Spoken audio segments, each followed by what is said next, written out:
Welcome back, everyone. It's Charlie. HBO just announced House of the Dragon Season 2, as we all probably expected, so I'll do my early top 10 predictions and explain what's going on with Season 2 just in general, because there have been a lot of questions about how they're going to plot out the show, like how many seasons is it going to last. George R. R. Martin and the showrunners have talked about that, like how many seasons they have planned and what their plan is for after the events of this series.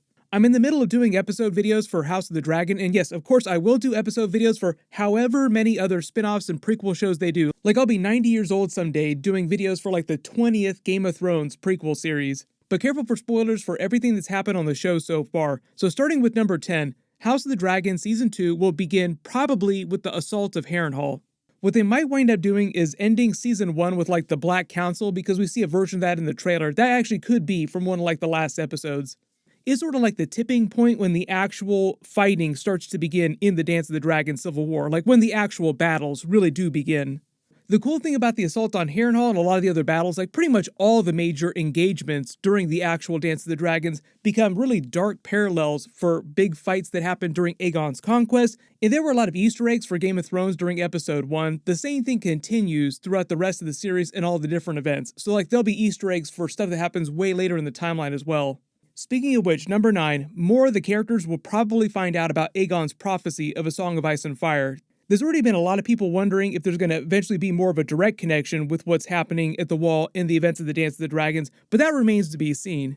Because during this part of the timeline, the White Walkers just were not very active. The way that George R. R. Martin explains it, though, is that like each new Targaryen king that would come along would be told the secret of A Song of Ice and Fire, Aegon's prophecy, but each brand new king believed that it was right around the corner. So for example, Viserys has been king for about 9-10 years when the show picks up in present day. For that entire time, he's been completely preoccupied, kind of paranoid that White Walkers could potentially attack at any moment. So think of all the crazy stuff that happens to him just during Episode 1. On top of all that, he's been kind of paranoid about White Walkers this whole time too. And now, Rhaenyra kind of seems like she's going to be that way too. Like, I know becoming queen, ruling over a kingdom is a really big job. Everyone's going to try and kill you. But also, on the side, there's going to be this world-ending threat that you have to deal with, potentially at any moment. It could come at any moment. Because all the characters during this period didn't know that it wasn't going to happen for like another 200 plus years. They thought that it was going to happen right around the corner. Number 8, talk about more Game of Thrones Easter eggs. Viserys will probably die before the end of the season. Every season on Game of Thrones, there was always some huge WTF episode right before the end of the season where either someone major or many major people died at the same time, or there was some epic battle, sometimes multiple battles. House of the Dragon is no different, and Viserys in the story, just like in the grand scheme of things during the Dance of the Dragons, is kind of like your Sean Bean, Ned Stark type of character. Destined to die because the actual dance is the battle over the succession, and you can't have an actual battle for the succession until there is nobody sitting on the Iron Throne. So metaphorically, he has to get off the Iron Throne by dying. If you look at him in all the trailers for future episodes, he doesn't look so hot, and not a whole bunch of time goes by. Like, there is a bit of a time jump, but not that much time. Number 7, currently the showrunners Miguel Sapochnik, Ryan Condal, and George R. R. Martin say that they have about 4 seasons planned. They might make it 5 seasons because 5 just sounds like a rounder number. And so much crazy stuff happens during the events that they're covering, but once you actually start the Dance of the Dragons war itself, the actual war only lasted for about 3 years.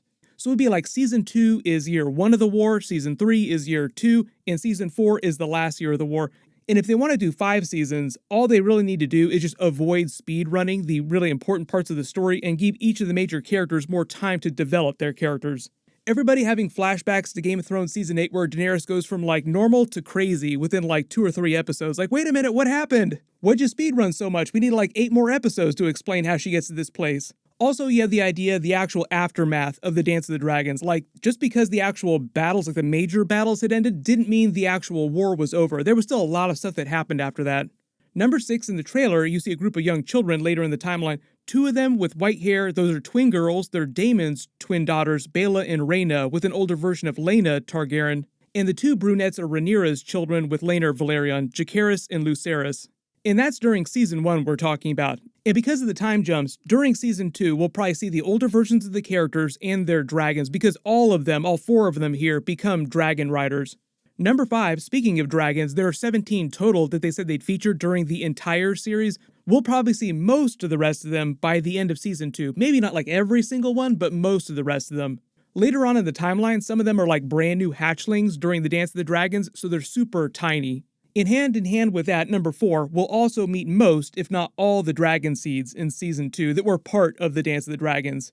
Dragon seeds are people who are dragon riders and have dragons. Like, there are a lot of people who are eventually born in the Targaryen family who have the gene for dragon riding, but don't bond with dragons, because either the powers that be won't let you have a dragon because of something you've done, or there's just not enough living dragons to go around. So there aren't like infinite dragons for every single person who is capable of riding a dragon.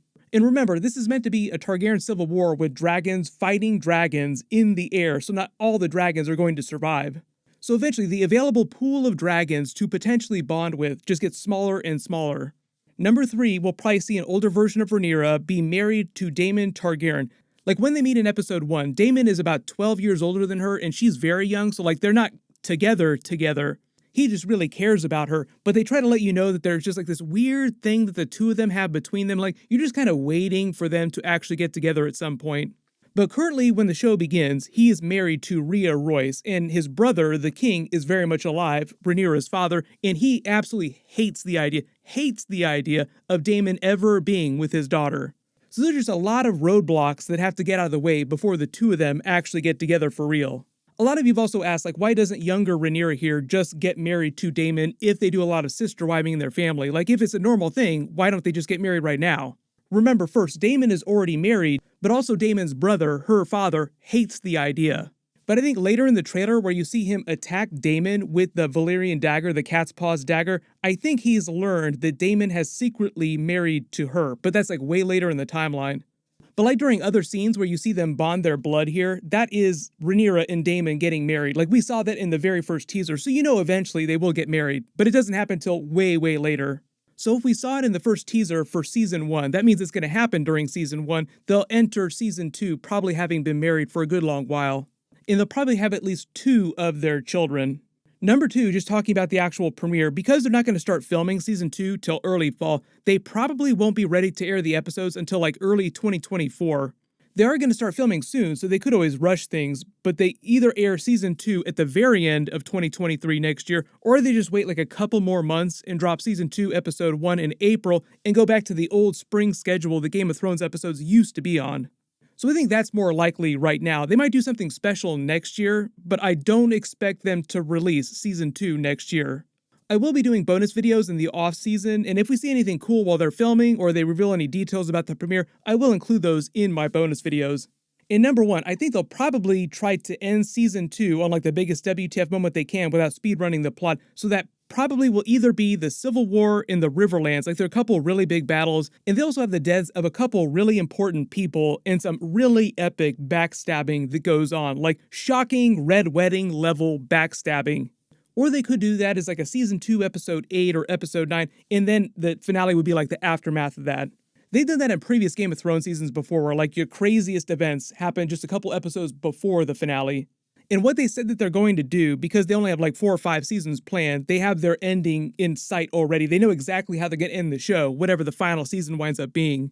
The show will continue after that, but what they'll do is like the next season will treat it like an anthology show, and they'll cover a different time period. So like if they go to 5 seasons, Season 6 would be like Aegon's Conquest with a completely different cast during a different part of the timeline. And they do that for like 4 or 5 seasons, and then after that, jump to another part of the timeline. And what their plan is instead of creating like a whole different show, they'll just call it House of the Dragon for all these different time periods. That's like the overarching name of the show, like American Horror Story.